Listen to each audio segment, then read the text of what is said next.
Hello दोस्तों, creator Sharma में आपका स्वागत है। उम्मीद करता हूँ आप सब अच्छे होंगे और डेली आप मेरे वीडियो को देखते होंगे।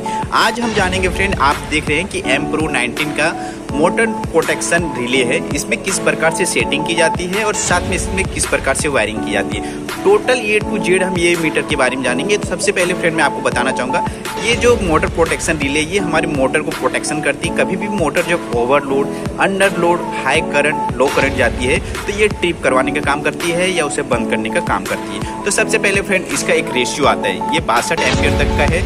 इसके ऊपर भी आती है 125 एम्पियर, इसके ऊपर 250 एम्पियर तक की रेंज रहती है। और लो की बात करें फ्रेंड तो ये 0 से 10 एम्पियर या 62.5 एम्पियर तक, या इसके बीच में 25.5 एम्पियर तक इसकी रेंज रहती है। तो फ्रेंड मैं आपको बताना चाहूँगा कि इसकी जो पैरामीटर होती है, सबसे पहले पैरामीटर की बात करें तो आप देख सकते हैं कि यहाँ पे हमारे 3 प्रेस बटन है, ठीक है। तो अप की है, डाउन की है, उसके बाद आप देखेंगे फ्रेंड तो ये इंटर और रीसेट दोनों एक ही बटन से काम करता है। तो पैरामीटर में जाने के लिए फ्रेंड सबसे पहले आपको इंटर करना होता है। तो इंटर एक बार और करेंगे, तो इंटर किया तो आप देख रहे हैं कि P000, तो इसे हमें 100 करना है। 100 करने के लिए इसे कंटिन्यू प्रेस करके रखना है।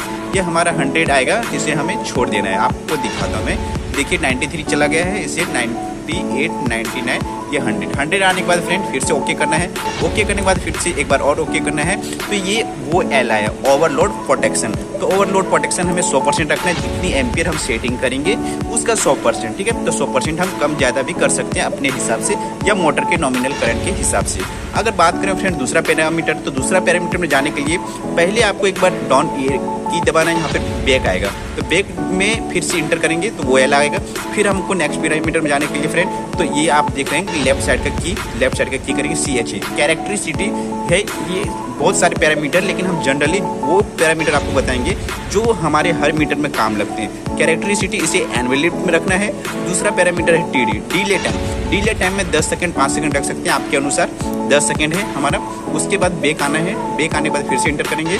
फिर T1 टाइम मतलब ट्रिपिंग टाइम कितना रखना है। तो आप देख सकते हैं कि यहाँ पे हमारा 10 है, हम इसे 5 सेकंड कर सकते हैं। तो 5 सेकंड करने के लिए एक बार इंटर करेंगे, उसके बाद फिर से 5 करेंगे और उसके बाद इंटर, और फिर से एक बार इंटर एस आएगा, फिर से एक बार इंटर एस हो गया। उसके बाद हमें बैक करना है। जब बैक आ गया फिर उसके बाद इंटर करेंगे, तो ये हमारा टोटली इंटर हो गया और बैक हो गया। दूसरा पैरामीटर जो CT का है, IFL का है, अंडर करंट का है, वो सब जानते हैं। तो फ्रेंड आप देख सकते हैं T1 के बाद है SC शॉर्ट सर्किट में हमारे जो सेटिंग है फ्रेंड वो 750, इसे 750 ही रखा जाता है। उसके बाद में जो नेक्स्ट पैरामीटर है वो आप देखेंगे अर्थ फोल्ड है। अर्थ फोल्ड हमारा 0 to 10 के बीच में रखा जाता है। उसके बाद में TE, ये हो गया फ्रेंड टेम्परेचर आपको 2 मिनट रखा जाता है। 2 मिनट या 1 मिनट भी रख सकते हैं कि टेम्परेचर जब मोटर की वाइंडिंग जब हाई करंट जाएगी तो धीरे धीरे जाती है किसी फेस में, तो वहाँ पे क्या होगा, इसकी मोटर की टेम्परेचर बढ़ेगी और ये मोटर को ट्रिप करवा देगी। तो यहाँ पे आप देखेंगे कि 2 मिनट हमारा टाइम रखा गया है। उसके बाद में अगर दूसरा पैरामीटर की बात करें फ्रेंड तो आप देख सकते हैं अंडर करंट हमारा किसी ने ये फीडर में ऑफ किया है, इसे हमें ऑन करना है। और ऑन करने के बाद इसमें जो सेटिंग होती है अंडर करंट की वो 30% होती है। तो 30% हमें कर देना है। 30% मैंने किया तो मोटर की जो नॉमिनल करंट होगी फ्रेंड उसकी 30% पे अगर मोटर चलेगी मीन्स अनलोड कंडीशन में, तो ये हमारी मोटर ट्रिप हो जाएगी। उसके बाद में फ्रेंड जो नेक्स्ट पैरामीटर वो अनबैलेंस, इसे भी 30% और 20% के बीच में रखा जाता है। उसके बाद में रिवर्स है, रिवर्स को ऑन रखा जाता है। LOC को भी पैरामीटर है, उसमें आप देखेंगे 200 या 250 तक इसे रखा जाता है। उसके बाद नेक्स्ट पैरामीटर है PF हमारा ऑन रहेगा। STL भी 150 है, 150 ही रखा जाता है। ये बेसिक सेटिंग है। उसके बाद में नेक्स्ट पैरामीटर है फ्रेंड वो CT आप देखेंगे 25 है। यहाँ पे 25 इसके लिए रखा गया है क्योंकि मीटर की जो पीछे है वो CT लगी हुई है, वो 25 एम्पियर का है और इसके जो रेशियो है वो 25 एम्पियर तक का ही सेंसिबल रेशियो है, ठीक है। इसके लिए हमें इसे 25 का रखना है। उसके बाद नेक्स्ट पैरामीटर है फ्रेंड आप देखेंगे इंटर किया। उसके बाद IFL, ये हमारे फुल लोड है। तो फुल लोड फ्रेंड आप देखेंगे कि ये 10 का है, तो 10 एम्पियर हमने इसमें सेट कर रखा है। अगर इसकी 7.5 HP की मोटर इसके लिए 10 रखा है, अगर 5 HP की मोटर होती तो 7.5 एम्पियर रखते हैं। उसके बाद फ्रेंड इसमें कम ज़्यादा आप कर सकते हैं इंटर करके मैंने 1 किया 10.1, तो हम इंटर करेंगे, फिर ये 10.01 हो गया। उसके बाद बैक आ जाएंगे। बैक आने के बाद फ्रेंड आप देखेंगे स्टार है, DHRS है, FLSFE है, अस्क्रोल अगर फ्रेंड हम ऑन रखेंगे तो एम्पियर से अपने आप अस्क्रोल होगा, ऊपर से नीचे आएगा, फिर से अर्थ फोल्ड कितना जा रहा है सब A to Z शो करेगा। इसे ऑन ही रखा जाता है। उसके बाद फ्रेंड रीसेट है। उसके बाद बैक है, तो बैक में हम करेंगे, फिर एक बार इंटर करेंगे और फिर से प्रेस करके रखेंगे, तो ये हमारे टोटली बाहर आ गया। उसके बाद में अगर फ्रेंड वायरिंग की बात करें तो वायरिंग बहुत ईजी है, मैं आपको दिखा देता हूँ।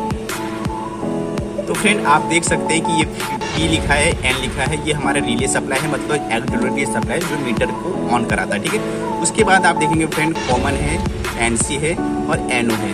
तो ये हमारी जो कॉमन NC NO है ये हमारी इंटरलॉक है कि जब भी मोटर हमारी ट्रिप करवानी होगी तो कॉमन में एक सप्लाई जा रही है, वहाँ से NO निकलना बंद हो जाएगा। ओवरलोड भी अगर ट्रिप होती है तो NO निकलना बंद होगा और ये मोटर को ट्रिप करवा देगी। नीचे आप देख रहे हैं फ्रेंड S1 है, S2 है, उसके बाद है जो रेड फेस का है, येलो फेस का है, B फेस का है। तो ये CT का जो केबल आया फ्रेंड आप देख सकते हैं हमारी CT लगी है, ये CT से आई है। ये CT हमारी मोटर के प्रोटेक्शन मीटर में जाती है। ये जो CT आप देख रहे हैं ये हमारे किलोवाट मीटर है, इसमें जाती है। तो दोनों CT का अलग अलग वर्क है, दोनों CT का अलग अलग फंक्शन है। तो सिर्फ वायरिंग में इतना ही करना था फ्रेंड। उसके बाद में आप देखेंगे अगर पूरा फीडर तो आप देख सकते हैं कॉन्टेक्टर है, एक्सिलरी ब्लॉक है, ये हमारी कंट्रोल MCB है और ये तीन जो है वो हमारी सेंसिंग सप्लाई है एनर्जी मीटर के लिए। तो आज की वीडियो फ्रेंड हमारी बहुत शानदार थी। आपको जानकर कैसी लगी? अगर वीडियो आपको अच्छी लगती हो और हमारी कंटेंट आपको पसंद आती हो फ्रेंड तो चैनल को जरूर सब्सक्राइब कीजिए, मुझे भी आगे बढ़ने का मौका दीजिए ताकि मैं डेली आपके लिए एक इन्फॉर्मेटिव वीडियो बना सकूँ। Thank you.